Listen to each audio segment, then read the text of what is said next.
The Marlins get walked off by the Cubs. And yeah, that loss, that was painful.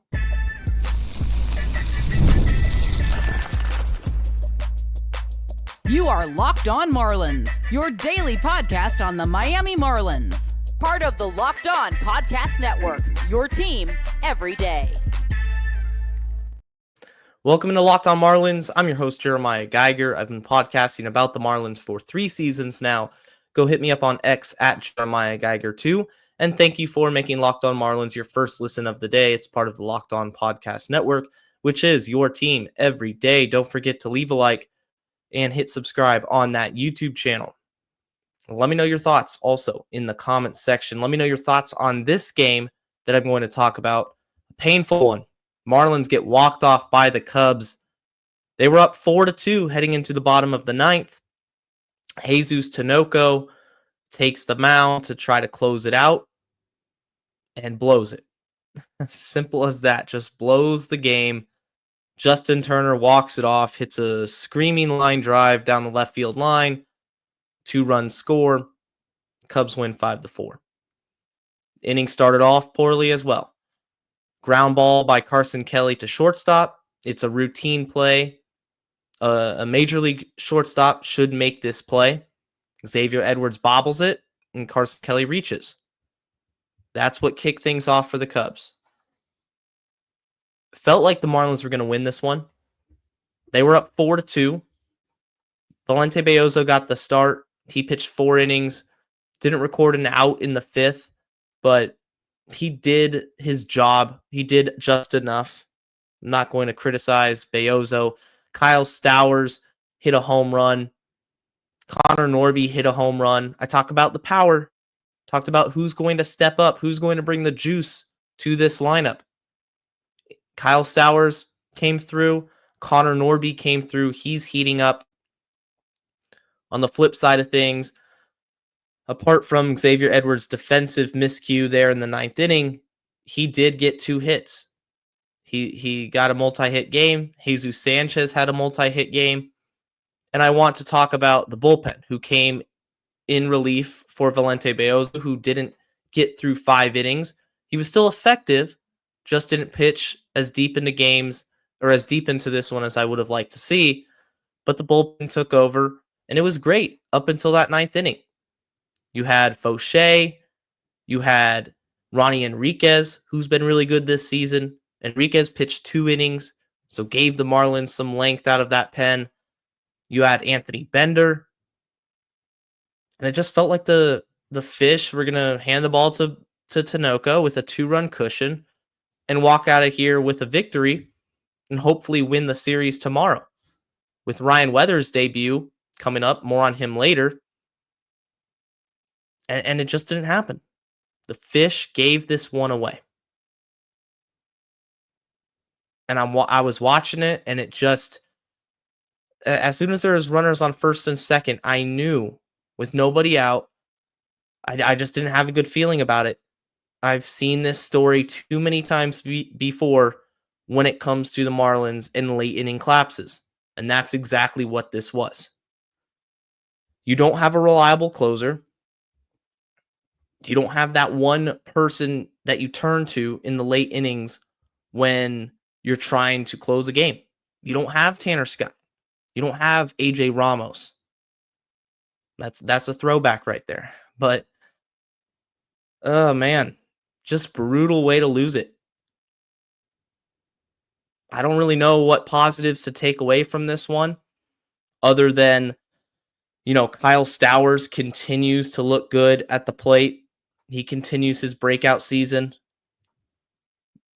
Connor Norby's heating up. He homered.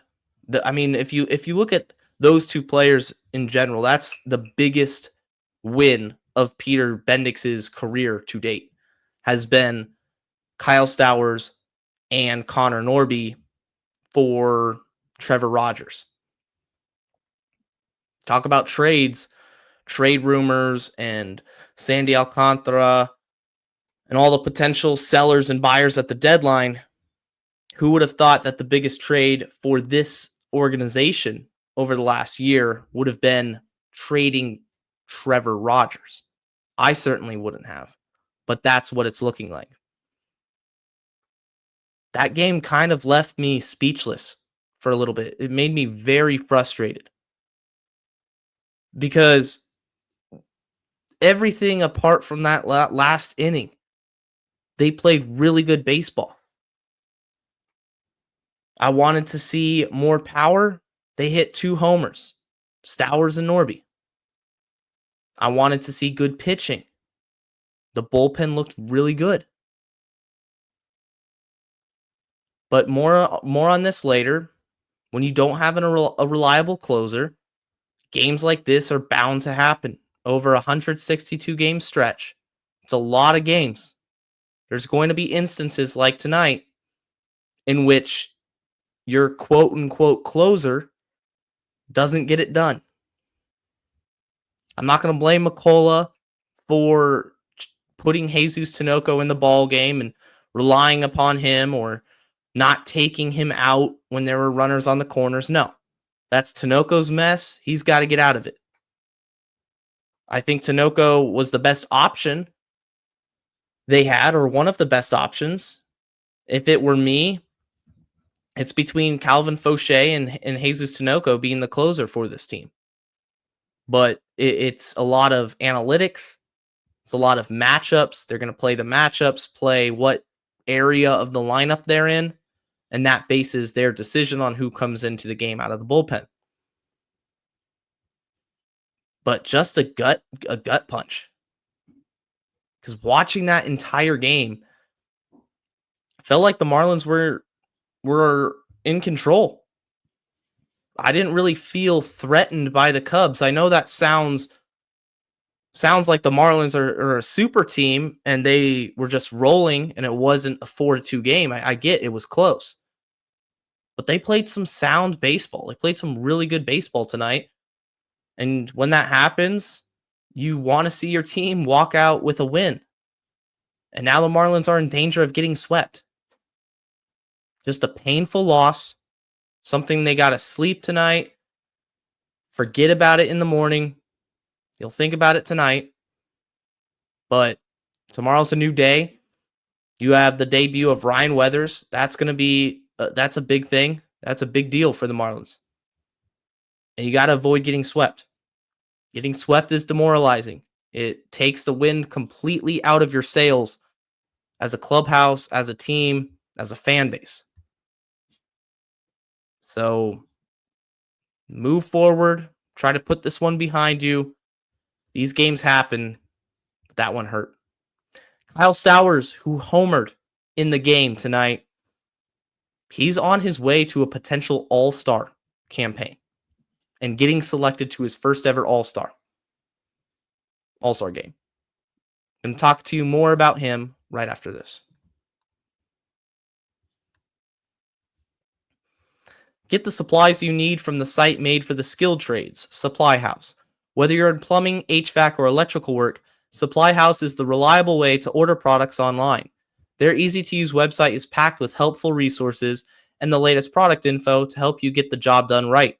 Plus, with a complete inventory of over 200,000 parts from over 400 top brands, you'll find exactly what you need, delivered fast from coast to coast.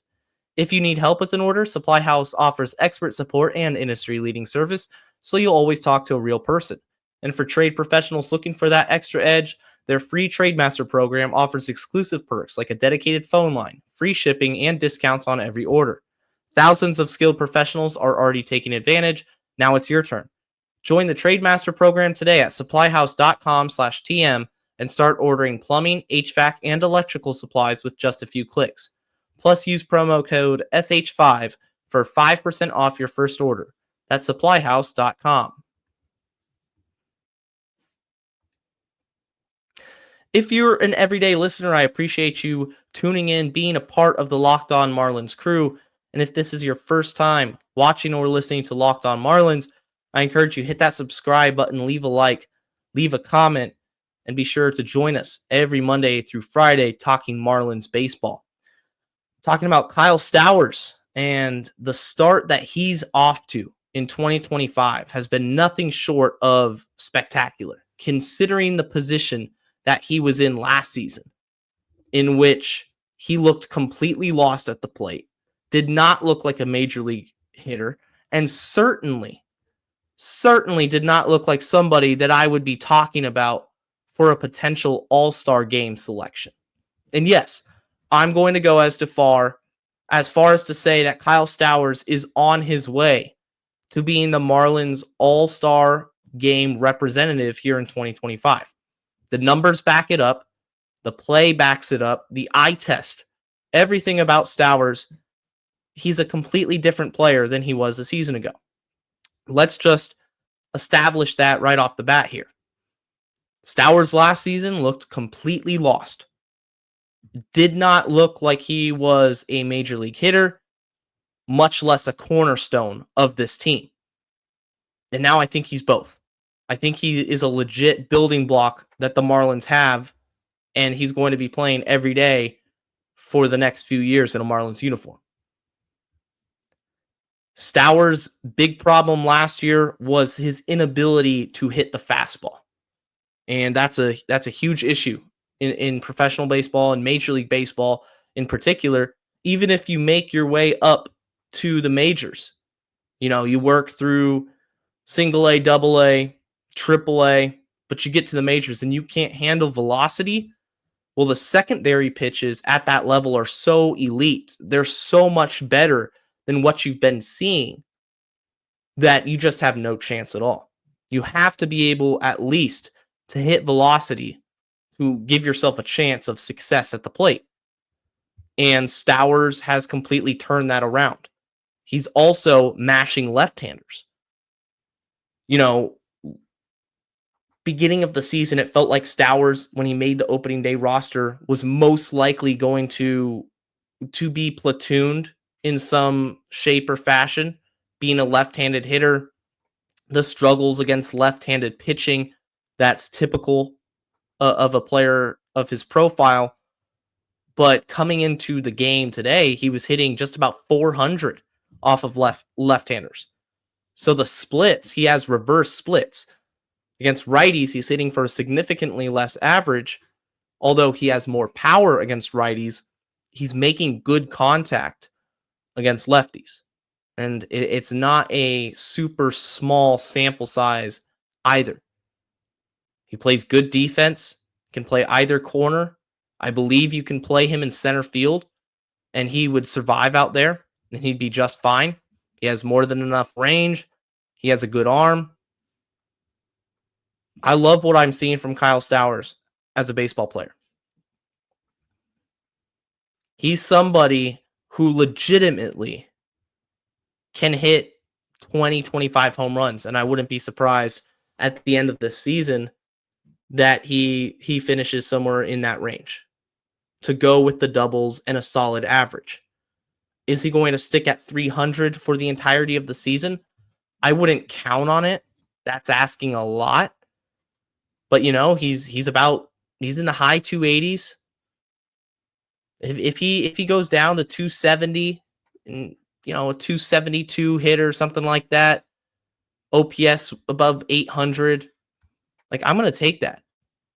I think that's awesome. I think it's a really good start to this rebuild, was going back to that trade with the Baltimore Orioles when they got Connor Norby and Kyle Stowers, and both of them hit a home run in the game tonight. Connor Norby is starting to heat up. Going into the season, I thought Connor Norby was the most well-rounded offensive player that the Marlins had. And that should tell you just how much improvement I've seen from Kyle Stowers. And Connor Norby is no slouch himself. He was the headliner of that trade. I believe you would have considered the Marlins winning that trade even if Kyle Stowers never panned out. And now both are looking really good. Connor Norby started the season on the injured list. He came back. He was off to a slow start. I don't ever consider players when they come off injury for quick judgment. I think you need to allow them to get back into the swing of things, even if they're coming off of a rehab assignment and they're swinging the bat when you're playing in Major League Baseball in a real life game, it's a lot different than just your rehab assignment and working your way back from injury. You have to get readjusted, reacclimated back into an everyday role. And Connor Norby is slowly doing that. I think he's somebody that for the future of this team, he's penciled in at third base. Could he potentially move off of third base in his career? Sure. But right now in the offseason, he's the third baseman. And for the foreseeable future, he'll be the third baseman. He's definitely heating up. His last 7 games, 375. Like, I'll take that. I mean, Norby's a good hitter, guys. Do not let the slow start fool you. Connor Norby and Kyle Stowers are both integral parts of this team, not just for this year, but for the years moving forward. And so I think it was really cool to see both of them step up and showcase the power. I mean, watch that Norby home run again. It was a solo shot. It was sky high, just majestic. Excellent job by the camera crew capturing that baseball in the Chicago night sky. It was a beautiful sight. And it just makes it that much more unfortunate that the Marlins couldn't go out and secure that victory after a really good performance from him and from Stowers. The bullpen, I mentioned, they had a good night. But it came down to the final inning. And the 9th inning is a different animal. Being a closer is not for the faint-hearted. It is not easy. If it was easy, then any reliever with great stuff could walk into the closer's role and dominate. You know, you would see 7th or 8th inning guys become closers and be just fine. But that's not the case. It's a very mental part of the game to be able to handle that role, to be able to, in the Marlins case, not know exactly who is the set closer, because again, it's kind of closer by committee. They don't have that one guy, which makes it that much more difficult for when your name is called and you got to go out there and get the job done. Going to talk about the Marlins closing situation and the bullpen as a whole. That's coming up right after this.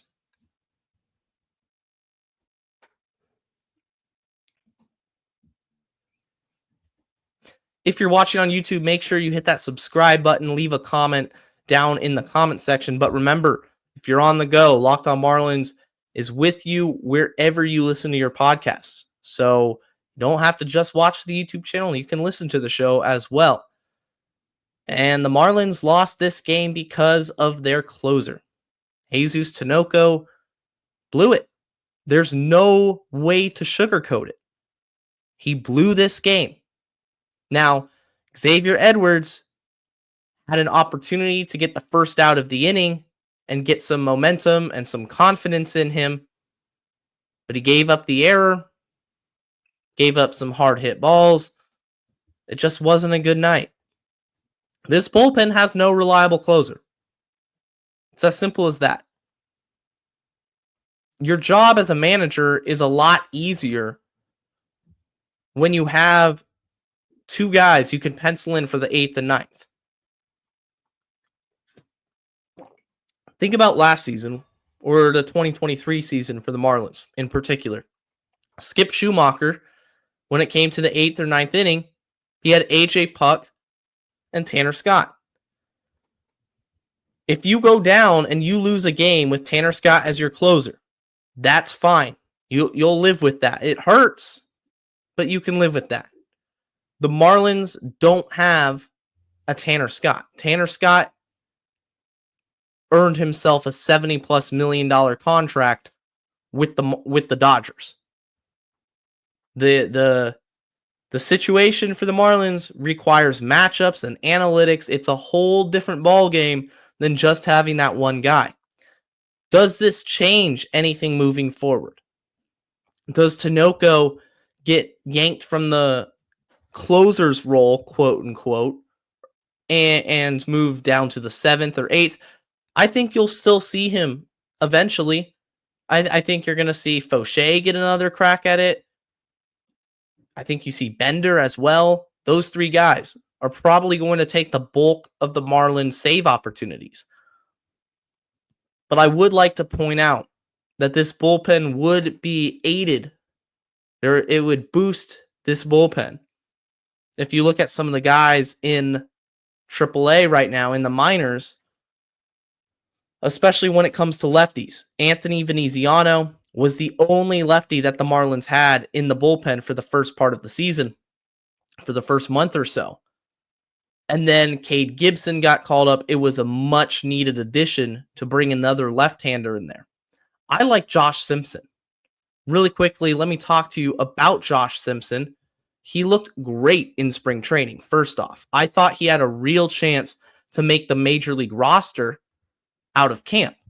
And he really they waited until the last possible minute to cut him from big league camp. But he's a really good pitcher. Josh Simpson's a lefty. He's 27 years old. He's off to a bit of a slow start in AAA. But he's got elite strikeout stuff. That's what I go back to, is the stuff, you know? And when you have somebody who last season started off in Jupiter and has made his way to AAA, that shows me that he has a ton, that the Marlins have a ton of confidence in him. So that's a name that the Marlins could possibly call up in the next couple of months. You also have, Cade Gibson. I mentioned him. I like what he does out of the bullpen. Gives you length. He can pitch, run his pitch count up to 50.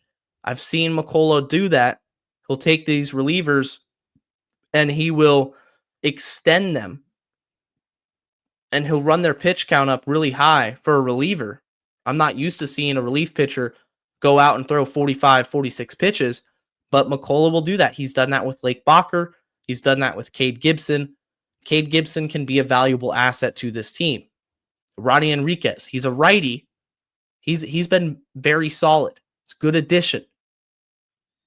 But not one of those guys is that standout lockdown closer.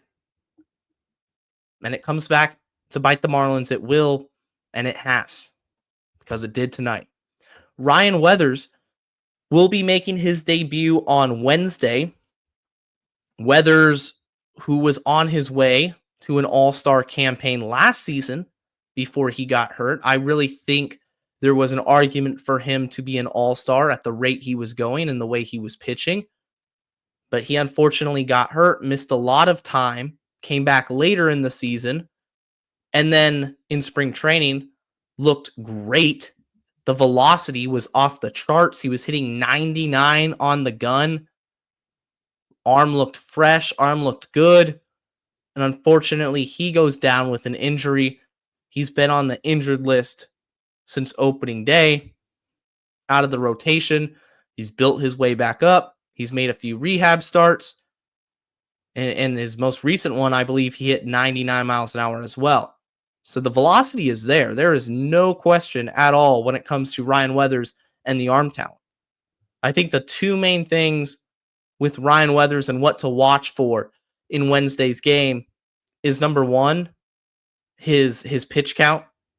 How limited is he, being that this is his first start? If I were to guess, I would say probably around 80, 85 pitches max. Maybe he goes up to 90, but I would expect a 5-inning start if all goes well. And the other thing is the control. How does he control the strike zone?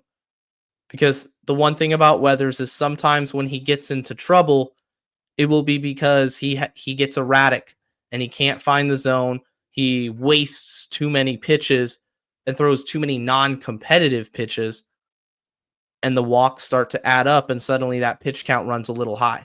That's the main two things I'm concerned about, because the stuff is so good. I'm not worried about, him going out there and getting completely blown up and the agenda changes to Ryan Weathers isn't good anymore. No.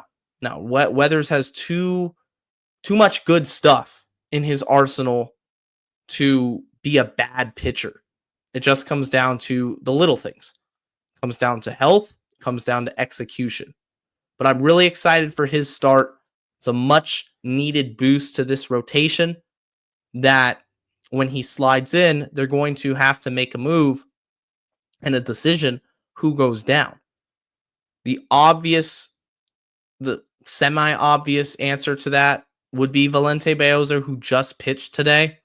So when Weathers' next turn in the rotation comes around, they just skip Beozo's spot and Weathers kind of slides one day ahead.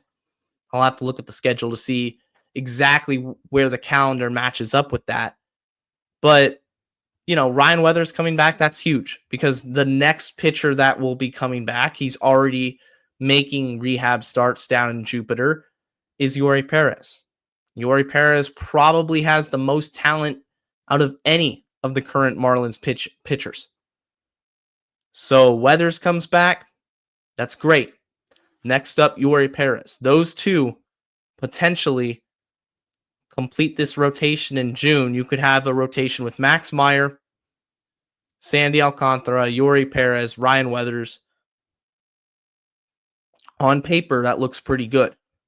Now, can they execute? Can Sandy get back to the levels of Sandy Alcantara that we've seen in the past? Still waiting to see it.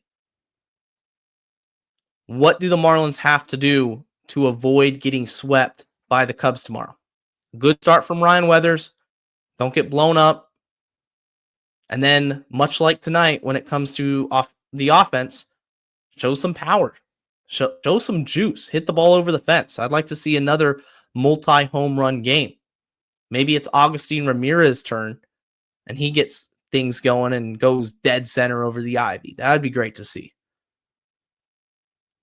So even in a loss, it was a tough loss. There were some positives to take away. Kyle Stowers, Connor Norby, even Xavier Edwards offensively getting 2 hits. That's the type of player that Xavier Edwards has to be. He has to be a player that's collecting those hits, and when he gets on the bases, I want him to create havoc. Smart decisions, stealing bases. Don't get caught. Put the ball in play, get on base, make things happen. It's got to be a collective effort. You don't have the opportunity or the lineup that gives you the opportunity to necessarily outslug a ton of teams. But you did hit 2 homers in tonight's game. Maybe that you can replicate that. I don't want to see these Marlins get swept. You got the Rays, you got the in-state series up next. That's going to be fun. Rays are always tough. But I like to leave Wrigley with a win. I think it would do a lot for the morale of this team, especially if Ryan Weathers has a good start, because that's going to make me feel so much better about the rest of this season.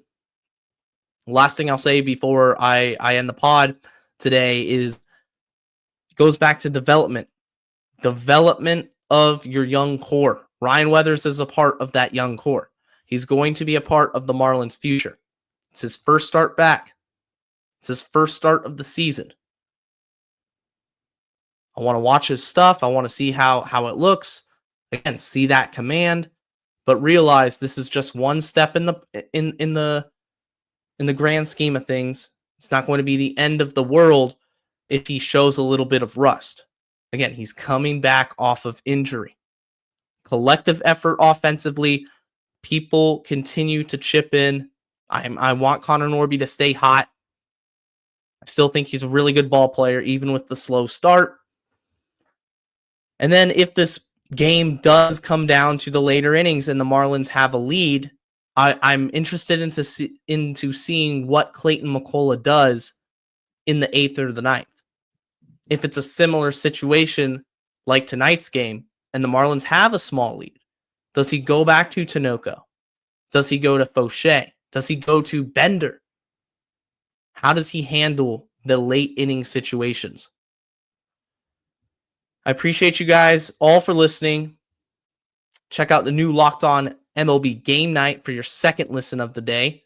Every game, every night. It's over on the Locked On MLB channel. And until next time, stay safe, stay locked on, and let's go fish.